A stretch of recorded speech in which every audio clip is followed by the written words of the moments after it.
Melihat para pasukan Kekaisaran Valhalla mundur meski kemenangan di depan mereka, Duk Fierto yang melihat itu pun terlihat merasa heran. Dan karena hal tersebut, Duk Fierto pun menyuruh Sanchez untuk menghubungi informan mereka yang berada di ibu kota Valhalla, untuk mencari tahu apa yang sebenarnya terjadi. Karena dengan kejadian janggal tersebut, Duk Fierto berkata kalau pasti ada alasan dibalik kenapa pihak Kekaisaran Valhalla menarik pasukannya dengan paksa, dan melihat momentum tersebut, jika sebuah variabel telah muncul sendiri. Duk Fierto berkata kalau pihaknya itu harus memanfaatkan momentum tersebut semaksimal mungkin.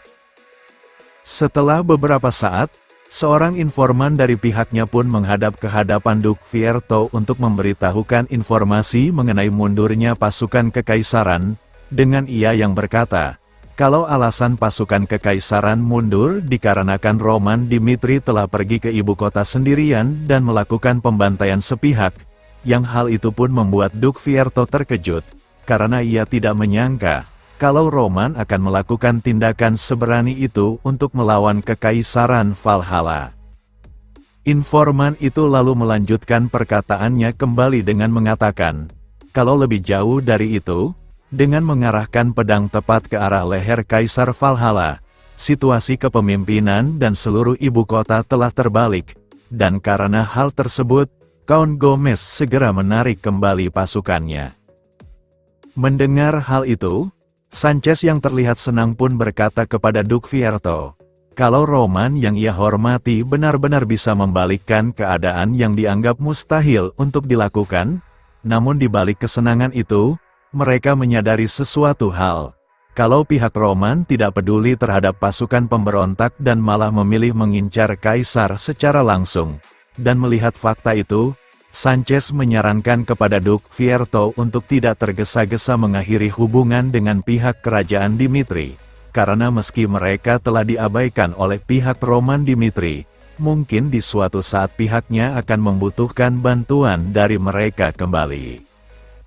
Mendengar perkataan Sanchez itu, Duk Fierto pun terlihat merenung, sehingga Sanchez pun bertanya kepada Duk Fierto apa yang sedang ia pikirkan, dan melihat Duk Fierto tertawa terbahak-bahak sambil berkata kalau Roman adalah orang yang sungguh luar biasa, Sanchez pun bertanya kepada Duk Fierto, kenapa dirinya tertawa selagi tahu kalau pihak Roman berencana meninggalkan pihaknya itu, dan sambil tersenyum, Duk Fierto berkata, kalau Roman mungkin sudah memperhitungkan kekalahan pasukan pemberontak. Duk Fierto berkata, kalau orang bilang, hal-hal ekstrim akan saling bertemu, pilihan drastis untuk meninggalkan pasukan pemberontak.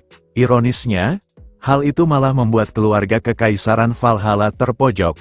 Namun meski begitu, Sanchez berkata dalam hatinya kalau fakta bahwa Roman berusaha meninggalkan pihak mereka tetap tidak berubah, sampai tidak mengabaikan hal seperti itu. Tapi melihat kehebatannya, Sanchez berkata kalau ia seperti melihat mendiak masternya yang sudah tiada, dan melihat fakta tersebut, terlepas dari apa yang direncanakan, Duk Fierto berkata kalau situasi tersebut adalah kesempatan emas bagi pihaknya, dan kemudian meminta Sanchez untuk mengumpulkan semua pemimpin secepatnya, untuk membuat rencana selanjutnya untuk merebut tanah Valhalla dari kaisar mereka. Di barat Valhalla, 3 bangsa dari aliansi kerajaan yaitu Redford, Umberto, dan Frank, menyebabkan masalah karena telah mengumpulkan pasukan di front barat, yang hal itu pun membuat pihak Kekaisaran Valhalla mengirimkan sebuah surat kepada mereka. Dengan seorang pihak yang diutus oleh Kaisar Valhalla membacakan surat tersebut yang mengatakan, kalau kaisarnya itu meminta penjelasan atas pengumpulan pasukan mereka di garis depan front barat, karena jika pihak aliansi kerajaan memiliki niat untuk menunjukkan sikap permusuhan terhadap Valhalla, pembawa pesan itu berkata kalau pihaknya tidak akan membiarkan mereka begitu saja.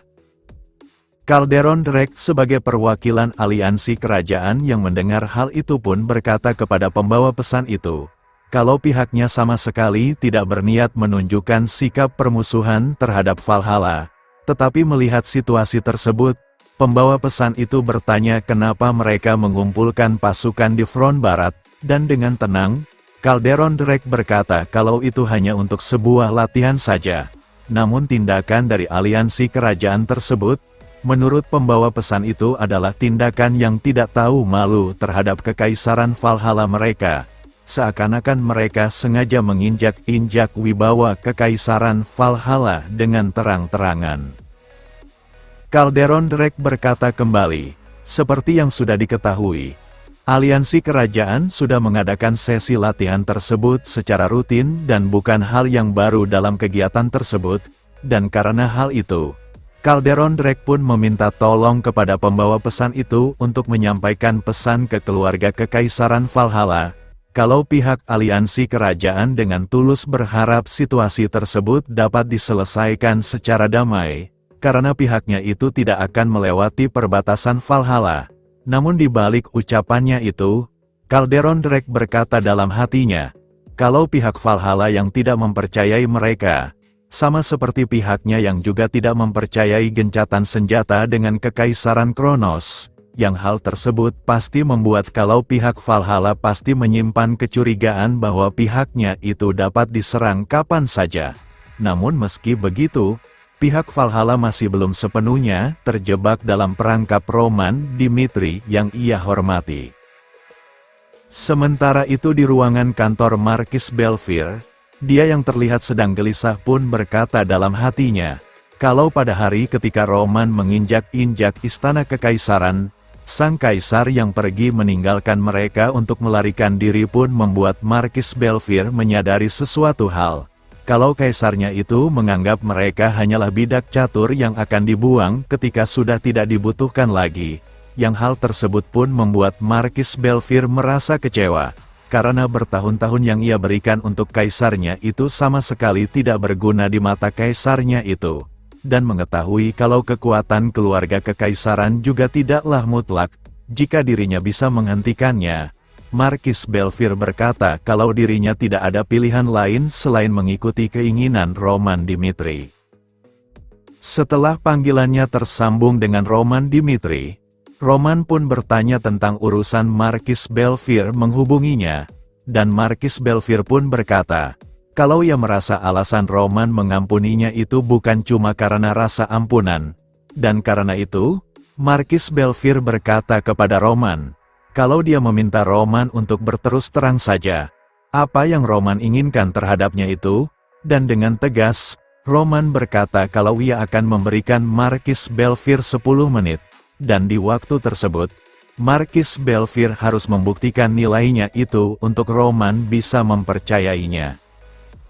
Markis Belfier pun lalu berkata, kalau ada beberapa kebenaran yang dirahasiakan secara ketat dalam Valhalla, dan yang pertama, rumor jika suksesi keluarga kekaisaran terkait dengan Kronos itu tidak benar, melainkan wasiat dari kaisar sebelumnya agar putra ke-14 bisa naik tahta, dan di sisi Roman yang mendengar itu, dia pun bertanya kepada Markis Belfier, kenapa kaisar sebelumnya membuat pilihan seperti itu, dan Markis Belfier pun menjawabnya dengan mengatakan, kalau hal itu masih menjadi misteri kenapa kaisarnya yang sekarang bisa dipilih.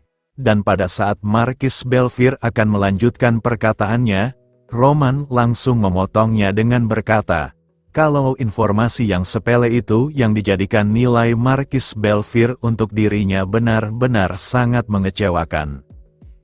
Markis Belfier yang mulai merasa panik karena informasi tersebut tidak membuat Roman senang pun mencoba berpikir apa yang harus ia berikan kepada Roman agar ia bisa dipercaya. Dan setelah beberapa saat, Markis Belfier lalu berkata kembali, kalau dirinya punya pengaruh yang cukup untuk mempengaruhi ranah politik di Valhalla, dan dengan percaya diri, Markis Belfier berkata kalau itu adalah kegunaan dan nilainya, dan dengan apa yang ia punya itu, Markis Belfier berkata kalau ia akan meminjamkan kekuasaannya untuk pemberontakan, dan sebagai gantinya, Markis Belfier meminta tolong kepada Roman, kalau Roman bisa mengamankan posisinya saat era baru dimulai. Dan dengan permintaannya itu, Markis Belfier berkata kalau hal tersebut seharusnya bukan kesepakatan yang buruk bagi Roman Dimitri. Mendengar hal tersebut, sambil tersenyum Roman berkata, kalau dari awal dirinya tidak pernah berniat untuk mengambil Markis Belfier menjadi sekutunya. Yang hal itu pun membuat Markis Belfier sangatlah marah dan berkata kepada Roman, apa yang barusan Roman katakan itu? Karena jika Roman bisa beraliansi dengan dirinya yang berada di tengah kekuasaan Valhalla, Markis Belfier berkata kalau Roman pasti akan mendapatkan keuntungan dari hal tersebut. Tetapi Roman berkata kalau apa yang dipikirkan oleh Markis Belfier terlalu melebih-lebihkan nilai dirinya itu. Karena standar untuk menjadi kelompoknya benar-benar tidak ada. Seperti apakah Markis Belfier telah melewati batas atau tidak, atau dari segi ruang untuk pengampunan atau tidak.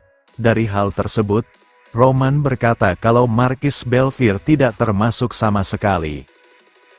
Markis Belfier yang marah mendengar itu pun lalu berkata kepada Roman, apa alasan Roman masih membiarkannya hidup sampai di detik itu? Dan Roman pun berkata, kalau seperti yang Markis Belfier sudah bilang, kalau dirinya itu adalah orang yang cukup berpengaruh di Valhalla, hanya dengan membiarkan Markis Belfier tetap hidup, ketidakpercayaan yang mendalam akan berkembang di antara dirinya dengan Kaisar Valhalla, dan dengan apa yang sudah ia katakan itu, Roman berkata kalau Markis Belfier sudah tidak bisa kembali ke sisi kaisarnya itu, karena dalam 15 hari lagi, ia akan mengirimkan rekaman perbincangan tersebut kepada Kaisar Valhalla. Dengan hal tersebut yang membuat Markis Belfier sudah tidak punya pilihan lain, jika ia ingin masih hidup dan melihat dunianya itu. Roman berkata kalau Markis Belfier harus menggunakan segala cara apapun yang diperlukan untuk menjatuhkan kaisarnya itu. Karena jika ia tidak bisa, sudah dipastikan kalau Markis Belfier akan mati mengenaskan di tangan kaisarnya itu. Yang hal itu pun membuat Markis Belfier terlihat sangat marah, karena ia baru menyadari, kalau Roman sedari awal sudah berniat merencanakan hal tersebut, yang membuatnya harus berperang secara terang-terangan dengan kaisarnya itu. Next, kita lanjut di part selanjutnya. Terima kasih.